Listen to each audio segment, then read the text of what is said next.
Hello, everyone. Today, Hudson, Lauren, and I are thrilled to guide you through an exploration of the persuasive techniques utilized by J.K. Rowling in her 2008 Harvard commencement speech. As we delve into her words, we invite you to join us in uncovering not only the wisdom and inspiration, but also the artful persuasion that continues to resonate from that memorable day. In J.K. Rowling's Harvard commencement speech, the power of pathos is unmistakably evident. Rowling doesn't just deliver a speech, she crafts an emotional journey for her audience. She begins by laying bare her own struggles from being a single mother on welfare to her eventual success as a literary icon. By sharing these personal anecdotes, she immediately establishes a profound empathetic connection with her listeners. They're not just hearing a speech, they're experiencing Rowling's triumphs and tribulations alongside her. Throughout her address, Rowling deftly navigates the emotional landscape of failure and adversity. Instead of shying away from these universal human experiences, she embraces them head on, normalizing setbacks as integral parts of the journey to success. As she puts it, it is impossible to live without failing at something unless you live so cautiously that you might as well not have lived at all. Through candid storytelling, she creates a space for her audience to confront their own fears and insecurities, offering them reassurance and encouragement. Rowling doesn't stop at personal anecdotes. She weaves universal themes of loss, hope, and imagination into her narrative. These themes resonate deeply with her audience, prompting reflection on their own lives and aspirations. By tapping into these shared emotions and experiences, Rowling fosters a sense of unity and connection among her listeners. Throughout her speech, Rowling's words are not just informative, but deeply moving. Memorable quotes and poignant observations punctuate her narrative, inspiring courage and resilience in her audience. She shares, "Rock bottom became the solid foundation on which I rebuilt my life." This powerful metaphor underscores the transformative potential of adversity, illustrating how challenges can serve as catalysts for personal growth and renewal. Another memorable quote from her speech is, "We do not need magic to change the world. We carry all the power we need inside ourselves. We have the power to imagine better." This statement not only reflects Rowling's belief in the inherent strength of individuals, but also highlights the power of imagination and optimism in shaping a brighter future. Rowling's message is clear. Failure is an inevitable part of life, but it's what we do with those failures that define us. As a renowned storyteller, Rowling understands the transformative power of narrative. She shares insights from her own writing process, illustrating how storytelling can inspire, uplift, and empower. Through her words, she demonstrates the timeless allure of storytelling as a means of emotional connection and personal transformation. In conclusion, J.K. Rowling's Harvard commencement speech is a masterclass in the persuasive use of pathos. Through personal anecdotes, universal themes, and poignant storytelling, she creates an emotional journey that resonates deeply with her audience, leaving a lasting impression on their hearts and minds. Continuing on, Rowling's speech stands as a testament to her adept use of persuasion techniques, seamlessly incorporating Robert Cialdini's principles of persuasion to resonate with the graduating class. Through her speech, Rowling establishes a deep connection with her audience while imparting invaluable life lessons. From the outset, Rowling's candid admission about her speechwriting process, "I had a lot of fantasies about what I might say to you today, but when I sat down to write the speech, all I could think of was how much I wanted to be honest with you," sets a tone of authenticity. Robert Cialdini expresses the principle of reciprocity by stating, "We are obligated to give back to others the form of behavior that they have first given to us." Essentially, thou shalt not take without giving in return. The honesty Rowling exemplifies not only captivates the audience, but also establishes a sense of reciprocity. By sharing her vulnerability, Rowling encourages the graduates to reciprocate by being receptive to her message. Throughout her address, Rowling emphasizes the transformative power of failure, painting it as an essential element of growth. By sharing personal anecdotes such as, "So why do I talk about the benefits of failure?" Simply because failure meant a stripping away of the inessential, Rowling highlights the scarcity of genuine self-discovery without confronting challenges. Through these narratives, she persuades the graduates to embrace failure as a stepping stone toward success. And as the esteemed author of the Harry Potter series, Rowling naturally commands authority. She leverages this authority to impart wisdom to the graduating class. By intertwining her personal journey with her speech, Rowling establishes herself as an authoritative figure whose insights are worthy of consideration and respect. Rowling also emphasizes the importance of commitment and consistency. She encourages the graduates to persevere in the face of adversity, stating, "The knowledge that you have emerged wiser and stronger from setbacks means that you are ever after secure in your ability to survive." Through this, she appeals to the graduates' desire for consistency and self-assurance, motivating them to stay true to their aspirations. In addition, Rowling appeals to the concept of consensus, stressing the collective power of shared experiences and values. She underscores the importance of empathy and solidarity. We do not need magic to change the world. We carry all the power we need inside ourselves already. By appealing to common aspirations and values, Rowling fosters a sense of unity among the graduates, inspiring them to work together for positive change. All in all, J.K. Rowling's Harvard commencement speech showcases her mastery in persuasion techniques. Through her sincere approach, she effectively utilizes reciprocity, scarcity, authority, commitment, and consistency, and consensus to engage her audience and leave a lasting impact on the graduating class. Okay, so I will be talking about ethos and how J.K. Rowling used it in her speech. So the definition of ethos is basically, ethos refers to the credibility and ethical appeal of the speaker or author making the persuasive argument. It's basically about establishing their credibility, expertise, and even trustworthiness in the eyes of the audience. She uses this especially in establishing credibility, where it involves demonstrating their qualifications, experience, and authority on the topic. Well, Rowling talks about her own experiences struggling as a young graduate, which gives her credibility to speak on this topic because she graduated from the university. She also references at times her working at the Amnesty International, showing her real-world experience and expertise. She also mentions that she was striking an uneasy balance between her ambition and her parents', which were expectations further established to her credibility. She also uses ethical appeal. Rowling is open about her past failures and hardships, which makes her come across as authentic and relatable. She also expresses empathy for those who have faced adversity, showing how she cares about her audience. Rowling urges the graduates to use their privilege and education to help others, which really appeals to their sense of ethics and social responsibilities. And lastly, she uses building trust. Rowling's personal anecdotes and self-deprecating humor makes her seem trustworthy and down-to-earth, even relatable. She acknowledges the graduates' accomplishments while also being honest about her own struggles, which really builds rapport.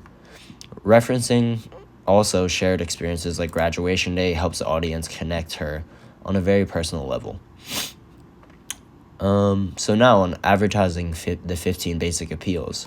She really uses the duality of emotional appeals. Rowling emphasizes on the importance of friendship and loved ones needed for affirmation, which is very powerful, but could also play into social pressures. Her reflection on family and social influence over career choices speaks to the complex dynamics of these appeals. Rowling addresses the need for achievement as her parents hoped she would pursue a vocational degree rather than her passion for literature. She also uses the responsibility of privilege. Rowling reminds the graduates of their unique status and responsibilities that come with their intelligence and education. She really urges them to use their influence to raise their voice on behalf of those who have no voice, appealing to their sense of social responsibility and the need to make a positive impact. She also talks about the need for affiliation. Rowling emphasizes the importance of the friendships she made in college, calling them her children's godparents and people she could turn to in times of trouble. This appeals to the human desire for close, supportive relationships. She also talks about the enormous affection and shared experiences she had with her college friends, evoking a sense of belonging and, just a really sense of belonging.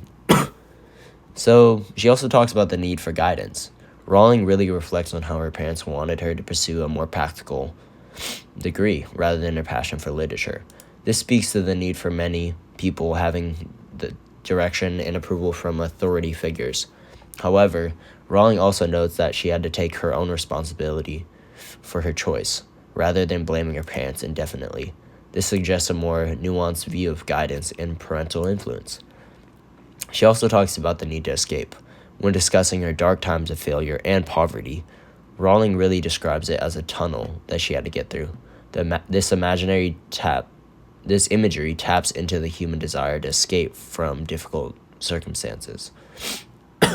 She also talks about the freedom and adventure that came from embracing her failures, appealing to the need to break free from everyday obligations. And lastly, her need for autonomy. She talks about acknowledging the graduates' unique status and unique responsibilities due to their intelligence and education. This appealed to their sense of independence and ability to make their own choices. Her call for the graduates to raise your voice on behalf of those who have no voice empowers them to take action based on their own ethical convictions rather than their external pressures. In J.K. Rowling's commencement speech for Harvard's class of 2008, she focused on encouraging the students to remain positive, to prepare graduates for the hardships they may face after leaving college, and to never forget about the power of imagination. Throughout her speech, she includes the use of rhetoric to really engage her audience of graduates, families, and Harvard faculty. One specific piece of rhetoric Rowling uses in her speech is logos. Logos is the appeal to reason and the pivotal part of the writer's argument. In other words, it's the portion of the speech that really gathers the audience and allows for some self reflection. In Rowling's commencement speech, she reveals logos by stating known facts to the audience that makes them start thinking. In the portion of the speech J.K. Rowling dedicates to failure, she mentions it is impossible to live without failing at something unless you live so cautiously that you might not have lived at all, in which case you fail by default. She states that the fact that it's impossible to not fail in life, but she phrases it in such a way that it causes the audience to recall in their life in moments they possibly failed or didn't fail. By evoking so much thought in the audience, it allows for a relationship to form between the audience and Rowling, allowing her speech to resonate so much more. Another moment, Rowling reveals a non obvious fact. She says, ultimately, we all have to decide for ourselves what constitutes as failure, but the world is quite eager to give you a set of criteria if you let it. When referring to what we constitute as failure, she's stating a fact, but by adding that the world is full of failures allows for the audience to really reflect and focus on what hardships may come to be. Logo should always be a key factor when it comes to creating a compelling speech because of its representation of logic and reason. When trying to communicate, it is an important element in order to show credibility and accurate research. Providing facts and statistics is another example of logos, as well as using historical and literal analogies to make an argument. J.K. Rowling states facts in her speech, but she also shares vulnerable moments and the different experiences that help shape her as a person. In a way, Rowling demonstrates another factor of logos when the speaker can show their authority or expertise on a subject matter. Rowling does not necessarily state that she's an expert on anything, but that she's an experienced person who has lived a lot of life. When stating, the fears that my parents had for me, that I had for myself, had both come to pass, and by every usual standard, I was the biggest failure I knew. This quote uncovers the amount of hardship that Rowling herself experienced. Sharing a piece of her journey proves to the audience that she has had some experience in order to really sound knowledgeable about what she's talking about. A key and quintessential part of J.K. Rowling's speech was when she shared some tough experiences and then goes on to explain that failure allowed her to strip away from a facade and hone in on her passion for writing and letting her imagination come over her. A very important quote in Rowling's speech is, I was set free because my greatest fear had been realized, and I was still alive. I still had my daughter, whom I adored, and I had an old typewriter and a big idea. And so rock bottom became the solid foundation on which I rebuild my life. This is another critical point of her speech because not only does she share her experiences and provide credibility, but she also shows what great success can come out of deep failures. Aside from using logos and reason to create her enticing speech, J.K. Rowling also uses the secret structure of great talks created by Nancy Duarte in order to really sell her story to her audience. In Nancy Duarte's TED Talk, she voices the importance of communication and the most effective way to communicate in order to make a true change in the world. A key point in her TED Talk is that sharing a story can help create a psychological effect on the audience in order to keep the audience engaged or on the edge of their seat. Rowling uses a story to keep her audience engaged when she's referring to the time she was working at the African Research Department at Amnesty's International Headquarters in London. There was an African torture victim around her age who was mentally affected by being tortured and exploited in his homeland. One day she was walking into her office. She heard the most gut-wrenching scream from a closed door. Come to find out, the young victim was just told that, retaliation for his own outspokenness against his country's regime, his mother had been seized and executed.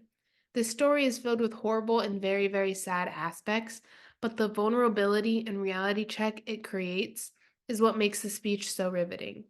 It allows the audience to self reflect and truly realize and acknowledge their privilege and how to succeed from it.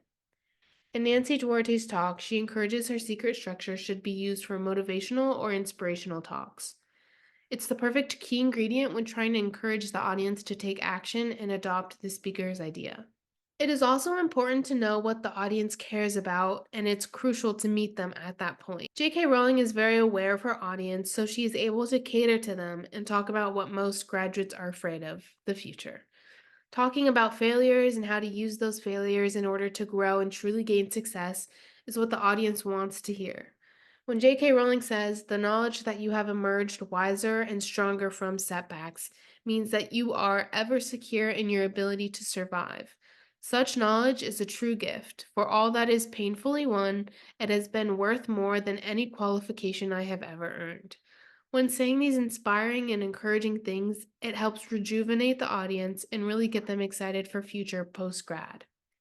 Nancy mentions another important aspect of the secret structure, which is to not be afraid to get personal. Adding personalized stories is what shows true experience and what helps create an emotional piece and provide more inspiration to the audience. With each experience and story Rowling told, she added an emotional aspect which created that relationship with the audience, making it more heartfelt and inspirational. This emotional appeal is also prevalent in Duarte's drawn-out secret structure with a shape that resembles a zigzag line.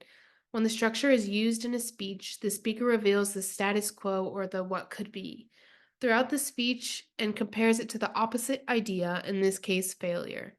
Towards the end of the speech, the call to action takes place, which is when the speaker is making an effort to have the audience adopt her idea in order to bring change and success. The way J.K. Rowling ends her Harvard commencement speech and circles back to her original point is a very effective way to communicate with her audience and really cause an impact. Showing and opening up about her experiences and hardships and how she overcame them is a crucial aspect of this inspiring story. Not only does she share hardships she went through, but how overcoming them allowed her to become the most authentic version of herself. She tried something new and expressed herself through her true passion, which was writing, and it led her to the most amount of success. Rowling's knowledge of her audience is what made this speech so impactful because it focused on what mattered and what was most important to them.